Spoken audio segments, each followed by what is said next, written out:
Eran las 5 de la mañana, llovía y hacía frío. Yo tenía unos 16 años. Me levanté, puse la pava sobre el fuego, dejé mate, yerba y bombillo a un costado y agarré el cepillo, el betún y la gamuza y como todos los días dejé todo preparado para que mi padre se levantara, se tomara unos buenos mates con espuma, se calzara los zapatos bien lustrados y se vaya a trabajar. Era un día como cualquier otro, pero ese día tomé la primera decisión importante de mi vida. Ese día decidí que debía hacer algo más, por mí y por ellos. No tenía bien en claro qué iba a hacer, y realmente si alguien me lo hubiese preguntado hubiese dicho que como deporte prefería el vóley, un misionario bárbaro. Hoy a los 50 años todavía me sorprendo a veces cuando cruzo gente por la calle que me mira como si esta no serían mis manos, como si esta no sería mi piel, como si la persona que les está hablando no sería yo. Y es el mito del éxito. Es el mito del éxito que te hace ver como algo raro, como algo extraño, como que no sos humano. Y justamente de eso me gustaría hablar con ustedes, compartir algo, contarles que hay 3 cosas que me han acompañado durante toda mi carrera. Son 3 cosas simples, pero que para mí han sido fundamentales. Tener un objetivo claro, la humildad y la disciplina.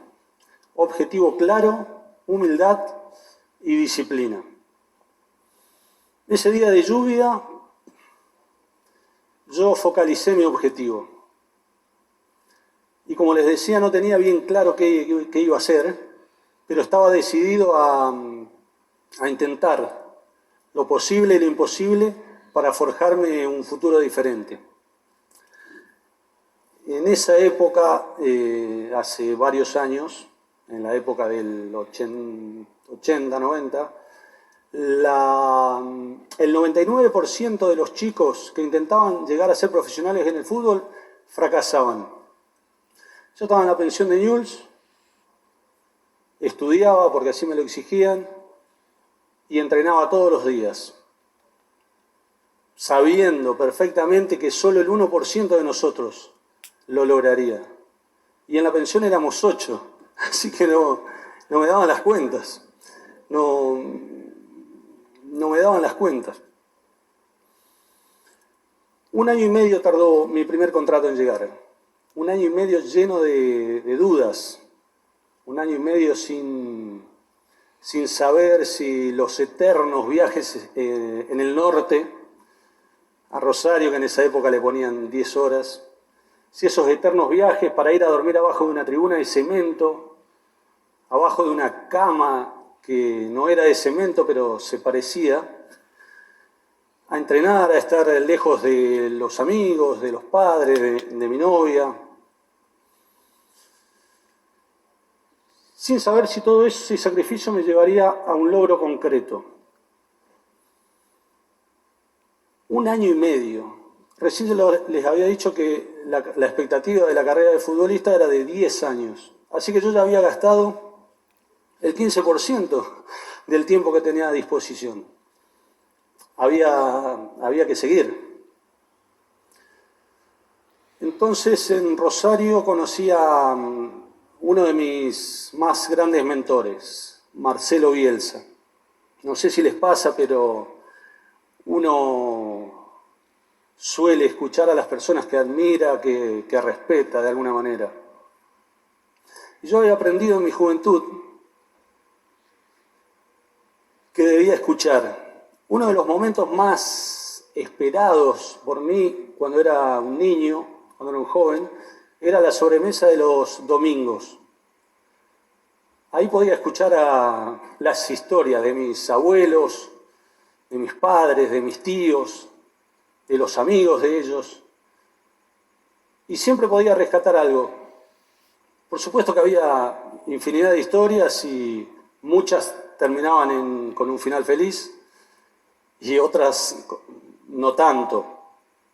Y ahí aprendí a escuchar desde la humildad, porque ahí me di cuenta que yo no sabía todo lo que yo creía que sabía.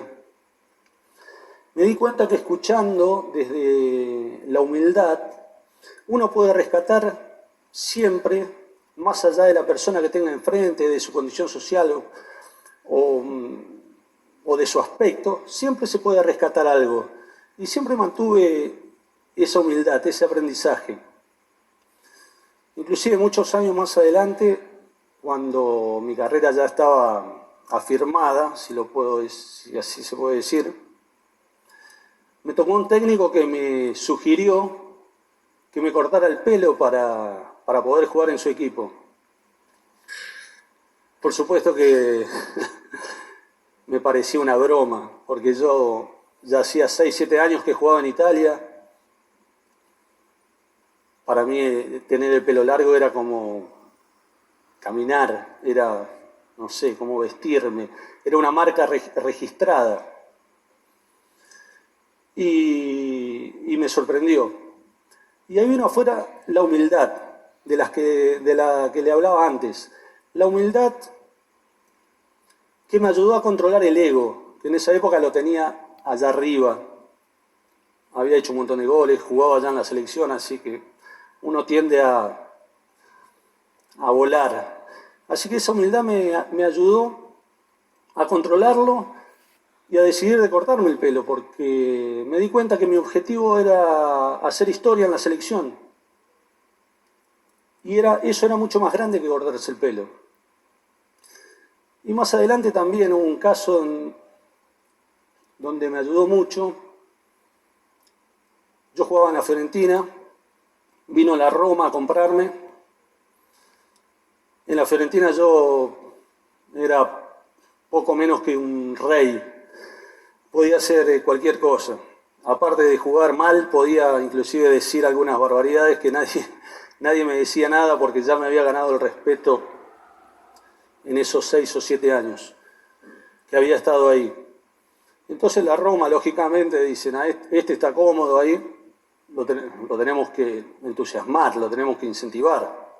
Así que me prometieron todo lo que se puedan imaginar. Me prometieron desde la cinta de capitán a la camiseta número 9, a un montón de cosas que es inútil nombrarlas. Pero me prometieron sobre todo pelear por el campeonato, que era una cosa que yo estaba buscando. Y ahí otra vez la humildad me jugó una buena pasada y me dijo, no vale la pena entrar a ese vestuario, a ese grupo de jugadores con la cinta de capitán, atropellando. Es mejor entrar como uno más, dispuesto a trabajar y aprender como todos los otros. Entonces le dejé la cinta de capitán a Totti. Digo Totti, por ahí algunos saben de fútbol, es uno muy famoso, que en ese momento no era tan famoso, pero ya el capitán porque era un romano y nosotros jugábamos para Roma. Le dejé la camiseta número 9 a Montella y me enfoqué en mi objetivo, que era ganar el campeonato. Y era mucho más grande que una cinta o un número. No puedo decir que estas dos decisiones han marcado mi carrera, pero sí puedo decir que puedo afirmar que varias de estas decisiones sí lo han hecho. Hace un tiempo, no mucho, ahora 2 semanas volví de Europa. Me fui a hacer una prótesis a un tobillo. Por ahí los más veteranos, acá no veo muchos, veo muchos jóvenes, pero durante mi carrera el tobillo fue mi punto débil. Siempre sufrí con los dolores de tobillos. Era un dolor... me estaba olvidando. Los más viejos por ahí saben que me dolía a veces el tobillo. Lo que seguramente no saben es que todos los días de mi carrera me dolió el tobillo. Ese dolor ese dolor que es con mayúsculas, ese dolor que cuando vas a apoyar el pie, cuando te levantás, estás esperando a ver cuánto te va a doler, si te va a doler mucho o si te va a doler poco, si te va a dejar ir al baño, ese tipo de dolor. Me acuerdo del dolor y me duele el pie. Bueno, la cuestión es que no me venció el dolor. Seguí adelante, seguí caminando. Inclusive cuando estaba en River, ahí es donde había hecho la mentalidad esta, estuve 6 meses sin jugar. La verdad que me entrenaba igual o más que mis compañeros. Y llegaba el domingo y afuera. Y el otro domingo y afuera. Y así 6 meses.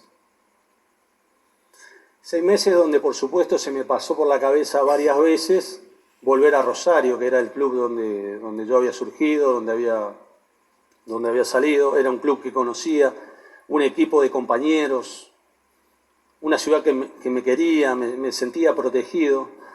Pero yo quería triunfar y no podía aflojar.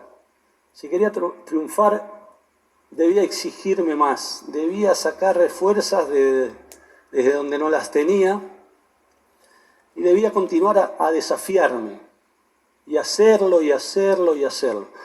Y fue así, con esa mentalidad, que no me venció ni el dolor ni esa sensación de fracaso. Mucho más adelante tampoco me ganaron las distracciones que vienen con el éxito y con el dinero y con la fama.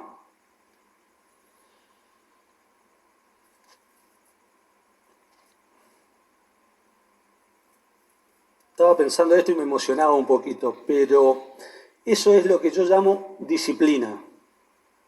La disciplina mental, la disciplina que nunca me permitió abandonar, que siempre me permitió mantener el ego en el lugar que correspondía. La disciplina mental para seguir el objetivo que tenía allá arriba, la única cosa que me interesaba. La disciplina física para entrenarme a pesar del dolor del tobillo. Para entrenarme como si fuese el último entrenamiento, como si no habría mañana. Disciplina.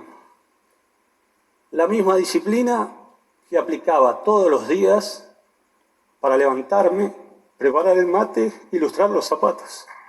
Gracias.